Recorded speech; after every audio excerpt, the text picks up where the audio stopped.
You're listening to Home Wizards. I'm Cindy Dole. I'm Eric Stromer. And it is definitely summertime and definitely an important time to be thinking about how you use your water in your yard.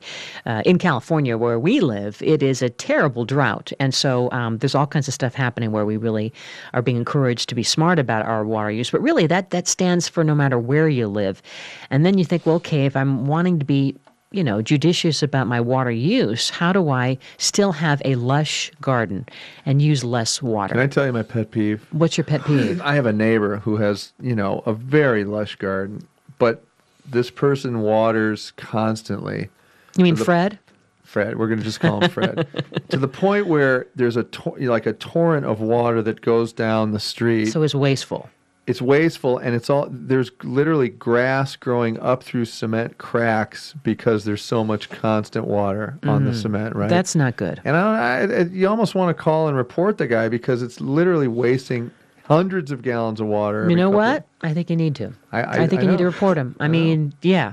He's the guy. I think he's the guy that reported, wrote on my trash can, I thought you were supposed to be the home improvement guy. Oh, okay. Why are your trash cans out a day extra? Oh, geez. It's like, dude, it's war. Well, it's go time. All right. Well, I think that's another segment on how to deal with, persnickety neighbors. Yeah. But I think you do need to report that gently. But let's talk about how to get a lush garden with less water, because it's a real important thing at this point in time. I mean, water is precious, right? And yet we still want to make sure that we have a beautiful backyard, front yard. But guess what? You can have both. It's just about being a little smarter. Number one is to water more efficiently. Now, we have some trees. A lot of us have trees that are really suffering because they're not getting water. They are drought-tolerant trees, but they're still not getting deep watering, right? And so by making sure that you have irrigation tubing that's down below the surface of your garden, but also getting these tree soakers, water in the cool morning or in the evening hours, depending on what you're watering. But that also is going to help the evaporation. Yeah. That's the key, right? You're going to waste water. It really water. is, because if you have a fine mist of spray, it's just superficial. At a time when the sun is really hot, it essentially is evaporating. It's not helping the plant. It's just wasting water. It's not getting to the root. And so right now we ended up getting not only the soaker hoses, but these little discs that you put at the end of a hose, and it sends out just a nice little ring of water, and you put that, like we talked about, the canopy, right? Explain the canopy thing. Now you want to make sure that when you're watering your trees, you want to look up at the canopy, how the tree is, falling. Like an umbrella. And the diameter of the tree, like the umbrella, you're right. No. So you want to water in that perimeter, as far out as that perimeter, because that's where your root system is. It's like an iceberg. It's got equal, even sometimes greater root span underground than what reflects in the canopy. That's a good visual, an iceberg, So really don't just water right at the base of the tree. You want to come out of the perimeter of the canopy of the tree. So now you're not going to be wasting water at all. You're going to be helping the life of the longevity of your tree by doing it this way, right? But also consider using reclaimed water. There's a lot of wasted water around the home that could make a really great watering tool. For instance, to cut back on water bills, you can start collecting what's called gray water. It's non-potable water from watering dishes, showers, washing machines. Yeah, sure. And all those things. If you're using the right kind of detergent that is biodegradable, it works for watering plants. Exactly. It's absolutely fine. And you can also invest in what's called a gray water system by installing one of these special pumps for your washing machine, or even a whole house system that will collect, believe it or not, all of your home's wasted water, and then it feeds it to an irrigation system. Isn't that great? Isn't that interesting? Yeah. Someday, I think everybody will be on board with that. Yeah. And that would change the world. I mean, that's kind of, did that. Like you said, that's probably like an Ed Begley thing. Yeah. It feels like, people are learning bit by bit. It's a little pricier to get into it right now, but it's getting there to where we're all going to be able to do this. And just the consciousness around it is going to make a huge difference. And drought-stricken states like ours have started offering rebates for gray water systems. Isn't that great? So it's going to make it more affordable. So it's something to keep in the back of your mind. But in the meantime, you can very easily just try to collect some gray water and then water a couple of plants whatever, right? Remember to use shade to your advantage. I know I do. The more sun there is, the more heat there is, the more water. But you can protect the delicate plants at ground level by planting trees and shrubs to provide them with more shade. Right. And then that's going to prevent water loss. It's kind of like a mulch. It's a mulch from the sky. That's exactly right. Really good idea. And, even some of that sun fabric that, obscures, I have it over my pergola.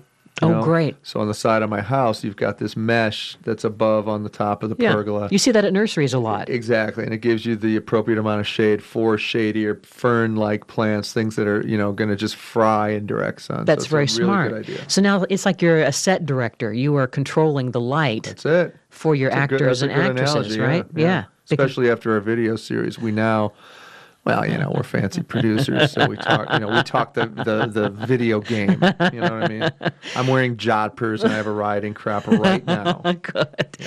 And you can also use your house itself to strategically help you out. The fence or the side of the house provides a patch of shade for a few hours. We'll plant your garden there, instead of in the sunnier patch. That's it. That's a great idea. And then that's why it might be a good time to be thinking about containers instead of in ground because movable. You can move them. If it gets too hot and crazy and sunny on one side, you just simply move the plant to a place where it's going to thrive. Yeah. Now think about also planting the right kind of plants. Not all plants need the same amount of water. No, they don't. No, and so you got to be conscious and understand what needs what. And that's why sometimes this ineffective just blanket watering is not as effective as like a drip system because you can get your hose right exactly to the base of the plant, control the flow. There was a little screwed flow controller on the end of those drip systems that really kind of customizes watering each different plant. So it makes sense to really kind of familiarize yourself with how to do that. I mean, you may take a look at your garden and go, you know what, I'm going to have to tear up my water-hungry flower bed and replace that.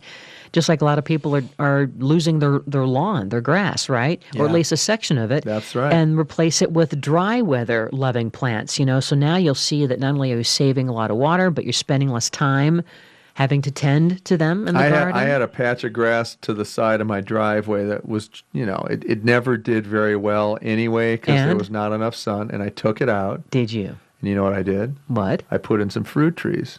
Guess what kind I put in? Some peaches and apricots. Oh, that's right there in the front. And then on top of that, some mulch. But guess what's happening now? Oh, the birds. The dirty birds are taking my peaches. I think that, I think you need to have some noisemaker or some like motion sensor thing. Up in Michigan where I go, by Traverse City, the cherry orchards, they have these literally like firecrackers that go off every 15 minutes to scare the birds away. Or maybe what you get, because we have this for our koi pond, you get what's called the scarecrow. Oh yeah, and it's a hose basically. It's a motion sensor hose blast. Oh, that's cool. And it's maybe $100. You can get it online, and it just kind of is perched wherever you want it to go, and it will go off. It just goes, and it goes bam, bam, bam, and then it stops the minute that it senses movement. Now you got that movement. Because of the scary heron. We got those our dreaded heron that keep coming, but luckily we've been able to stave them off, and that's because of this scarecrow thing. So maybe get that for your fruit tree.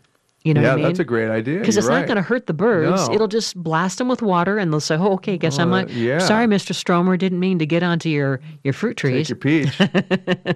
I had one. I was following it for days, and then gone. It was on the ground, half eaten. Made me crazy. That's pretty nutty. Well, so while you're tearing up your water-hungry flower beds and replacing them with some dry weather-loving plants, consider, a drought-tolerant garden. If you want a vibrant flower garden, you can try golden poppies. And guess what? I don't mean to go crazy on you, but there are plants that are indigenous to your area that you should probably be considering because they make it anyway, whether you water them or not. Because those are the ones that show up in your forest near where you live. Mm-hmm. Take a look at those and then use those as landscaping choices. Like you don't have to have a water-hungry plant that if you live in Phoenix, for example, it's just not going to thrive there. Look at what's around you. And for instance, if you want to have a lawn that is going to be a drought-tolerant, beautiful lawn, it looks like ocean. We've fallen in love with this. It's grasses. Called zoysia. Zoysia. Zoysia. Sounds like a prima ballerina. And it's native to China and Japan, but it looks like this lush. It looks like waves of water, and it's not going to add an extra digit to your water bill. And it eventually, kind of yellows in the driest conditions, but it's very hardy. And guess what? No mowing required. No and it mowing. waves like a beautiful wheat field.